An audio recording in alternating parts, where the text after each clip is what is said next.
devenir meilleur, pour grandir spirituellement.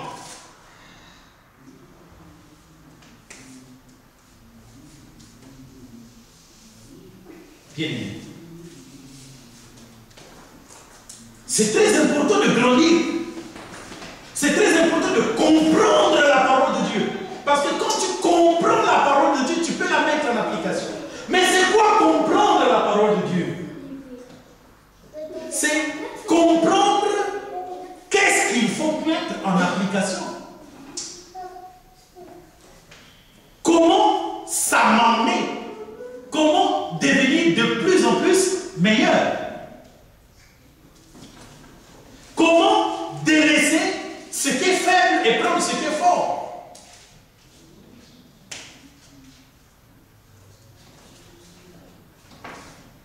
Alléluia. Amen. C'est ça.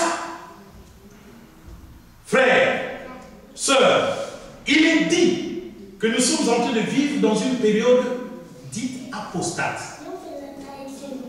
L'apostasie, c'est l'abandon de la foi. Et la foi vient de ce que l'on entend, de la parole de Dieu. Donc ça veut dire que la période d'apostasie signifie une période où les gens ne veulent pas continuer de croire en la parole de Dieu. L'œuvre de Dieu est une persécution.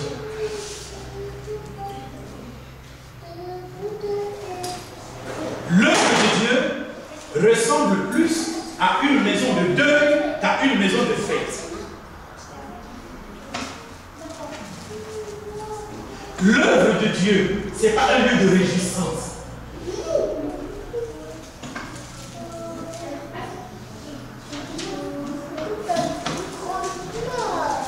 L'Église est un lieu de prédication et d'enseignement de la parole de Dieu et de prière. On vient y prendre les matériaux par lesquels on doit construire notre vie de tous les jours. On vient y puiser. On vient y puiser ce que nous devons utiliser dans notre vie de tous les jours. Notre rencontre avec Dieu consiste tout simplement à lui demander, à être branché à lui, pour que le courant de l'électricité de sa force, l'électricité de sa puissance coule en nous de telle sorte que dans les affaires profanes, c'est-à-dire ce qu'il y a en dehors de l'église, travail, maison, relations humaines, foyer, nous puissions utiliser cela là-bas. Et en utilisant cela là-bas, on sera témoin de Christ dans le monde. Témoin de Christ dans ton foyer. Témoin de Christ dans ton travail. Témoin de Christ dans la rue. Témoin de Christ dans tes relations avec les autres humains.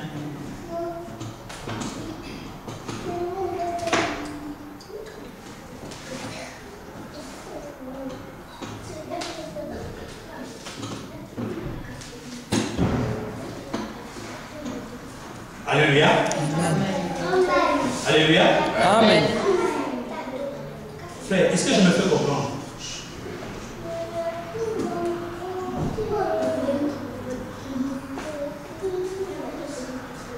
Bien-aimés, ne soyez pas des gens qui ont toujours besoin d'apprendre. Non, on veut apprendre. Il faut apprendre et comprendre.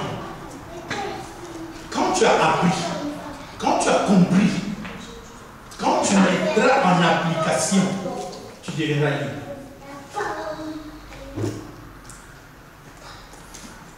Le but de Dieu n'est pas toujours de vous apprendre, non. Alléluia. Amen. Frère, regardez la marche de Dieu avec Israël. Après Malachie, Dieu a fait 400 ans sans envoyer le prophète. N'est-ce pas? Après Malachie, Dieu a fait 400 ans, il n'a envoyé plus de prophète. Pourquoi? Mais parce que Dieu n'avait rien dit. Ils avaient tout. Ils avaient la loi de Moïse. Ils avaient une succession de prophètes qui ont parlé de la part de Dieu. Et les gens comme les Malachie, âgés, Zacharie, quand ils ont parlé, ils ont tellement bien résumé l'état que le Seigneur s'est dit que je n'ai plus besoin de parler.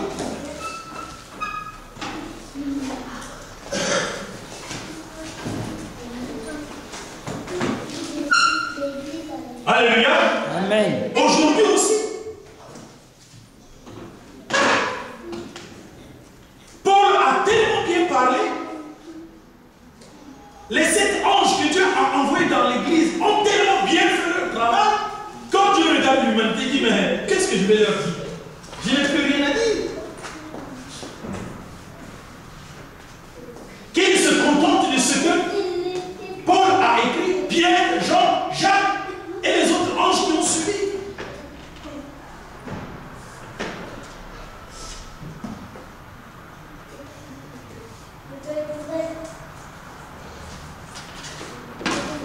Bien.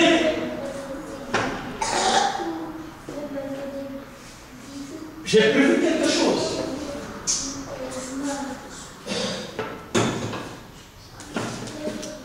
Quelque chose pour vous. Un questionnaire. Parce que maintenant c'est le travail. Amen. Amen. Hein.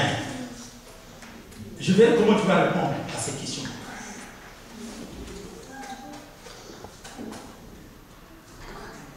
Pour voir si tu veux être sauvé. Frère, nous faisons ce travail dans l'église pour notre salut. Ne remplaçons pas l'église comme le 8e besoin, après les 7 besoins fondamentaux.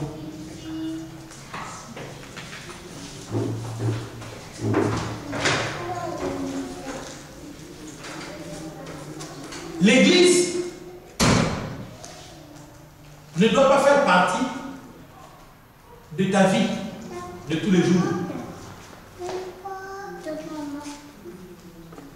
L'église s'est mise à part.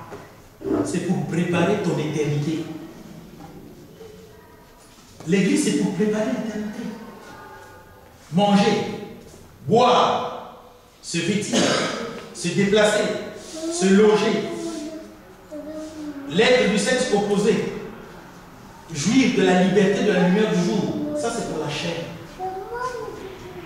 Ça, on appelle les 7 besoins fondamentaux.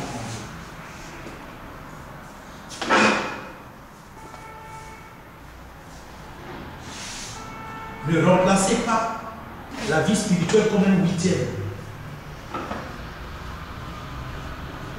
Aujourd'hui, presque tout le monde, oui, je connais le Seigneur. Oui, je lis la Bible. Oui, je suis religieux. Même si je ne suis pas chrétien, mais je suis musulman. Je ne suis pas musulman, mais je suis bouddhiste. Au moins, je suis shintoïste. Tout ça, c'est rien. Tout ça, c'est la religion.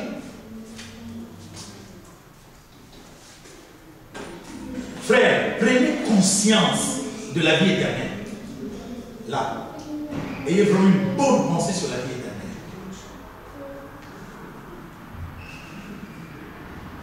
Pensez à votre sang.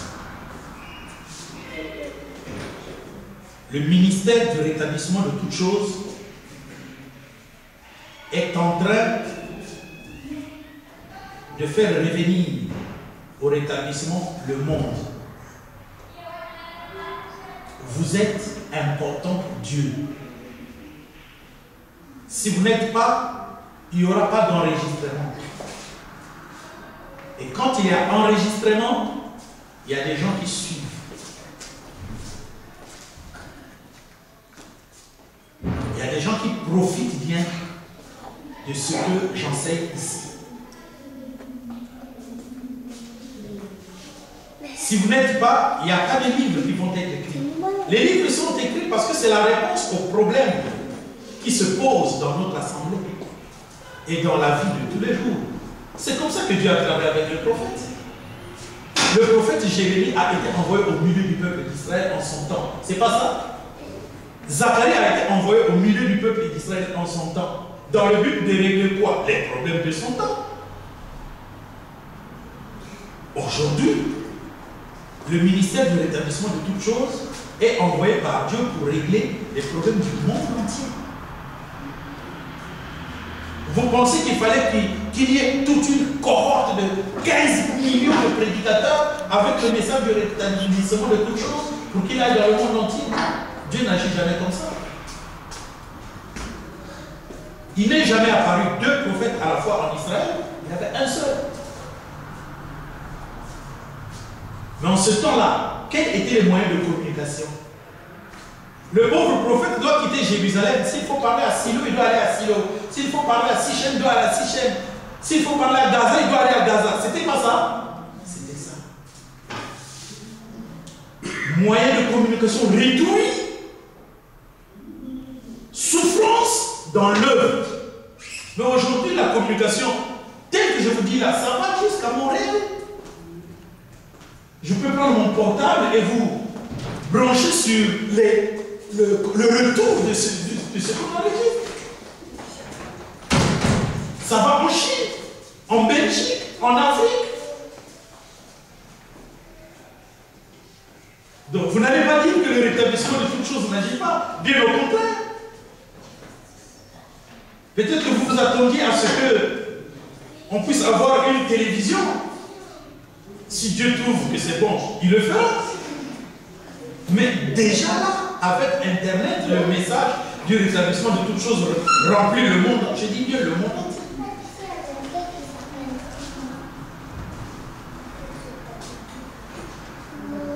J'ai des gens qui m'écrivent en chinois, je ne sais pas si c'est le chinois ou le coréen ou le japonais, je ne sais pas comment ils font. Est-ce que les prédications là, ils les traduisent? Ils écrivent et ils n'arrêtent pas. Quand ils écrivent, je regarde, c'est quoi qu'ils disent là? Il peut commencer peut-être par dire un petit mot en anglais, il tombe dans sa langue. Et il se fatigue. Moi je dis, mais c'est quelle grâce ça? Il y a des gens qui m'écrivent en anglais. Bon, je n'ai pas un bon anglais, mais au moins je sais qu'il est en train de parler de ce que je prêche. Et il y a des gens qui écrivent en français. Il y a du soutien. On dit, nous te soutenons, même si nous ne sommes pas là, mais nous te soutenons. Il y a des gens qui écrivent depuis la Belgique, la Suède, quoi. Le message est en train d'aller, bien-aimé.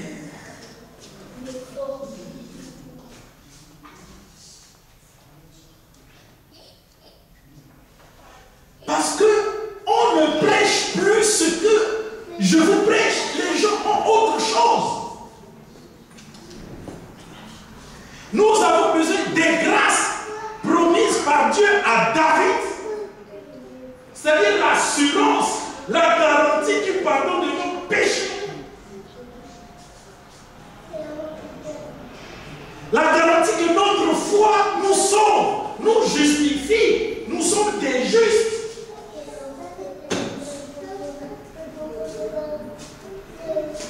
Et cette garantie, comme l'a dit Paul, doit nous pousser à nous améliorer.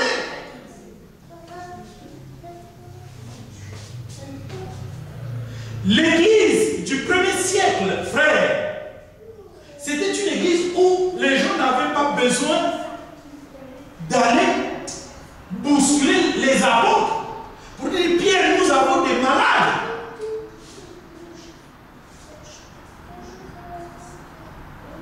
Ils prenaient leurs personnes malades dans des civières, ils venaient, ils regardaient la position du soleil sur l'ombre, sur la personne plutôt de Pierre, et se disaient, son ombre va aller de ce côté. Ils savaient que Pierre ne va pas rester là interminablement, il se lèvera pour aller se soulager. Ils vont mettre les malades juste dans un lieu où l'ombre de Pierre va passer, va toucher les malades, et les malades vont guérir.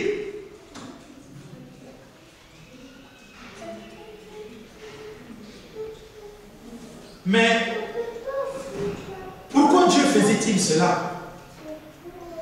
Lisez Actes 5 et vous allez vous rendre compte que la prédication de la parole de Dieu était continue.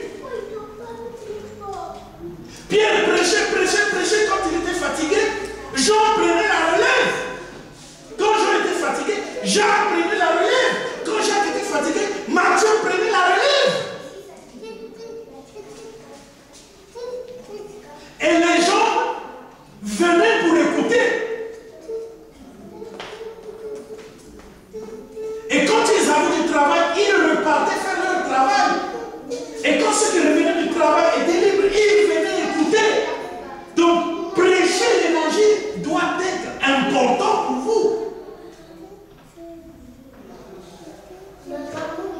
Mais là, on ne prêche qu'une seule fois par semaine.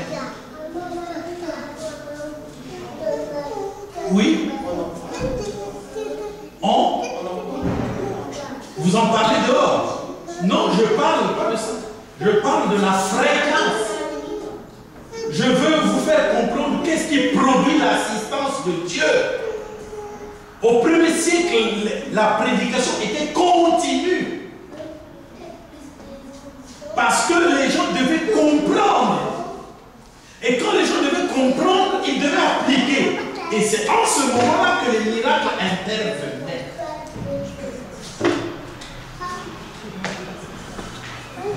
Ce n'est pas ça que vous présentez là.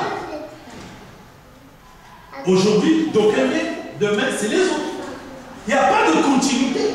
Ne fût-ce que pour les quelques 2 heures de déplacement, 3 heures de prédication, 2 heures de retour, les quelques 7 heures que vous mettez à part de Dieu par semaine. Le peuple de Dieu du premier siècle, c'est tous les jours. Et la main de Dieu était là. Or nous ne faisons même pas comprendre à Dieu que non, Dieu écoute, nous allons te prouver que dans la vie de parents, avec les contraintes de la chair, nous nous bousculons le samedi. Vois comment nous nous bousculons et comment nous nous arrangeons au moins une fois par semaine pour accueillir ta part. Pour que la puissance de Dieu se suive. Vous devez prouver à Dieu que vous aimez sa parole. Vous devez vous encourager les uns et les autres. Vous encourager.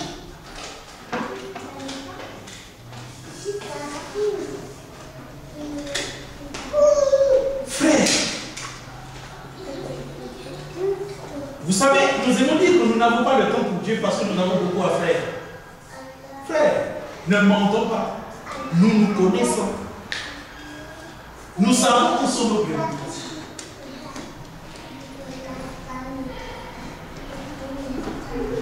Préoccupons-nous pour comprendre. Le message de Dieu n'est pas compliqué.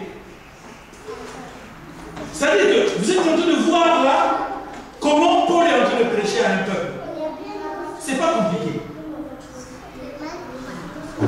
Bon, comme on n'a pas beaucoup de temps, allons un peu plus vite.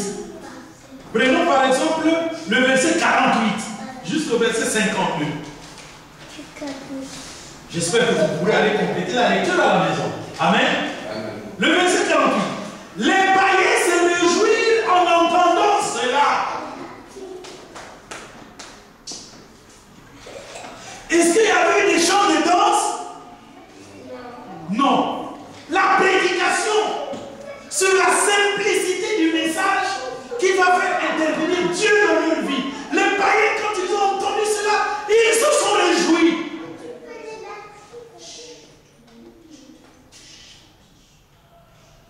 Suivez. Les païens se réjouirent en entendant cela. Ils glorifiaient la parole de Dieu. Et tout ce qui était destiné à la vie éternelle crurent. La parole du Seigneur se répandait tous les jours. Vous voyez? Tous les jours. Nous, la parole du Seigneur est répandue 3 heures par semaine. Et vous voulez la main de Dieu comme au premier siècle. Mais recréer les conditions du premier siècle dans ce 21e siècle et vous verrez la main de Dieu, car Jésus-Christ est le même hier, aujourd'hui et éternellement. Mais comment recréer ces conditions? Oh bien-aimé, nous avons toutes les facilités pour recréer les conditions. Combien de fois vous appelez-vous les uns et les autres? Et quand vous vous appelez, qu'est-ce que vous vous dites? On peut recréer les mêmes conditions. Vous avez la liste téléphonique des uns et des autres, n'est-ce pas? Aussi, je vous posais la question, qui a appelé qui? Quelle est la réponse que vous allez me donner?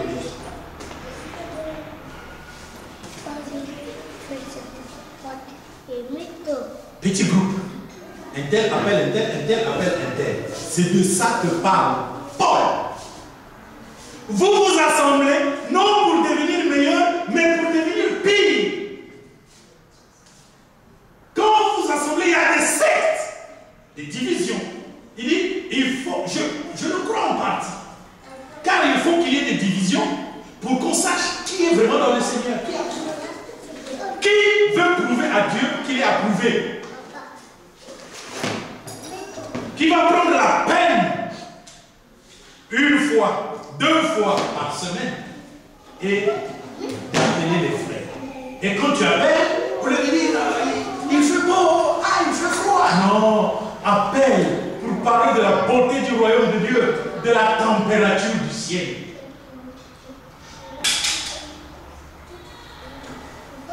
Prophète, tu as déjà mangé comme si mon ventre, c'est ton ventre.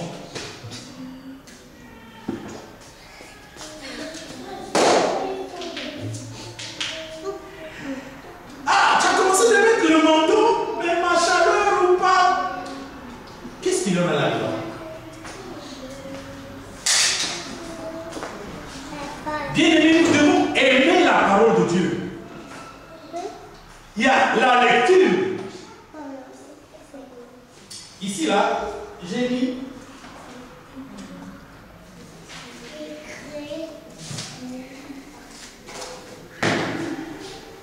êtes-vous distrait dans le Seigneur? Frère, vous devez me répondre. Ça va faire du bien. Parlez sincèrement avec Dieu.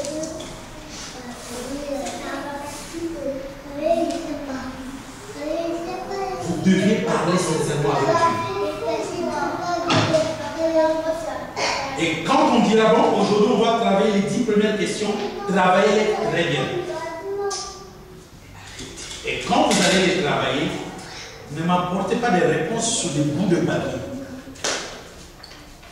Si c'est pendant 2 semaines que vous allez travailler, la réponse elle doit aussi être dactylographiée. D'accord? Comme ça. Oui, vous irez dans les bureautiques faire dactylographie de réponse. Si c'était pour le travail, ne le ferez-vous pas? Et ici, c'est le travail pour le royaume de Dieu. Les CV, vous les faites ici. N'est-ce pas? Vous avez des techniques pour faire les CV. Ici aussi, ça va être comme ça. Pour voir si vous êtes en train de grandir spirituellement. C'est ça que vous demandez, non? Vous voulez faire beaucoup de choses, non? Vous là, vous voulez faire, oh oui. Mais moi, je connais que vous n'êtes même pas prêts. Non! Nous là, on veut croire. Vous voulez croire? Vous ne savez pas c'est quoi la croissance? Vous voulez croire que vous voulez venir nous faire du bruit ici?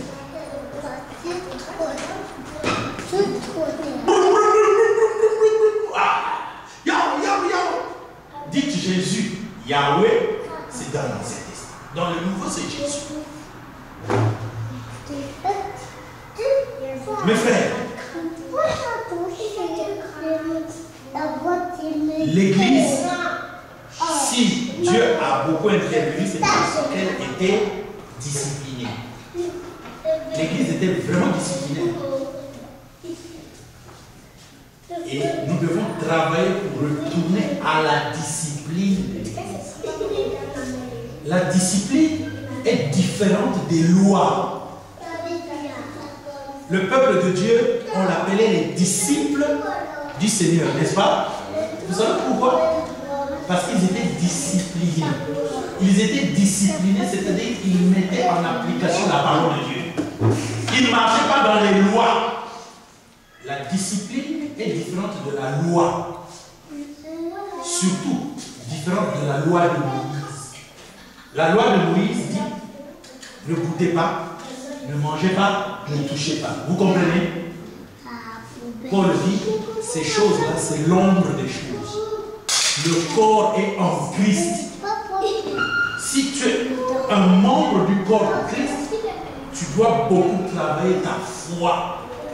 Quand on dit la foi, peut-être que vous ne comprenez pas c'est quoi. C'est la démonstration de la vie du Saint-Esprit qui est en vous. La foi. Maintenant, regardez. Les païens se réjouissaient en entendant cela, ils glorifiaient la parole du Seigneur et tous ceux qui étaient destinés à la vie éternelle crurent. La parole du Seigneur se répandait tous les jours. Mais les Juifs excitaient les femmes dévotes de distinction et les principaux de la ville. Ils provoquaient une persécution contre Paul et Barnabas et ils les chassèrent de leur territoire. Est-ce que vous suivez ça? Ma soeur, tu n'as pas de Bible? Je vous ai dit, ne m'écoutez pas. Regardez votre Bible. Ne me regardez pas votre Bible.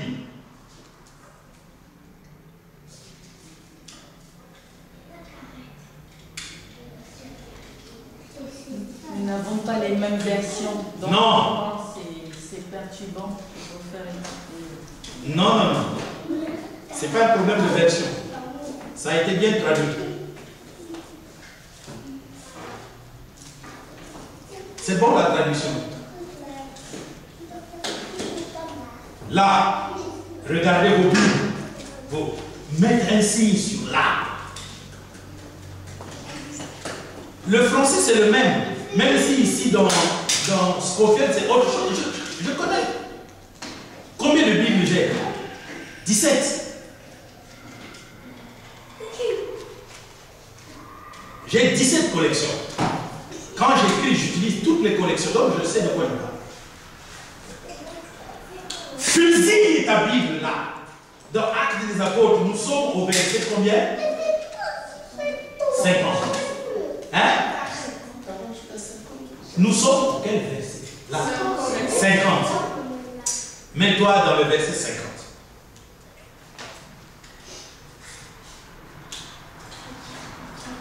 Verset 51. Paul et Barnabas secouèrent contre eux la poussière de leurs pieds et allèrent à Icône. Est-ce qu'ils ont dit, non, nous sommes les frères enseignants de la parole de Dieu, vous n'avez pas le droit de nous chasser de votre territoire, vous doit continuer de prêcher la parole à ceux qui l'ont cru. Non. Ils sont partis. Amen. Le verset 52, je voudrais que quelqu'un d'autre le lise. Pardon, c'est Actes des Apôtres. Ah, chapitre combien? 13, merci. Voilà pourquoi il fallait ouvrir ta Bible. Quant aux disciples, ils étaient remplis de joie et du Saint-Esprit. Amen. Amen. Amen. Il y a deux joies. La joie qui ne provient que des louanges. Cette joie-là est la continuité de l'ambiance musicale mondaine dans l'église.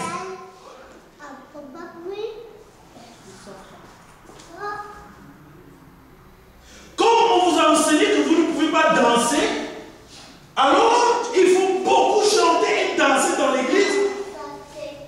Mais regardez le cœur, il est dehors. Là où on lui a interdit, c'est là où est le cœur.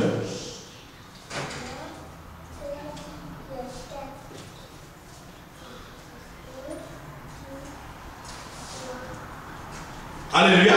Amen. C'est ça.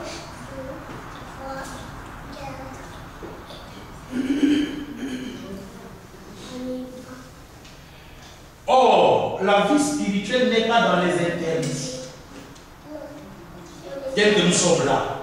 Je vous ai déjà enseigné que nous sommes bien et mal. C'est ça que nous sommes, non? Nous sommes le bien, c'est la portion de Dieu. Nous sommes le mal parce que Dieu sait.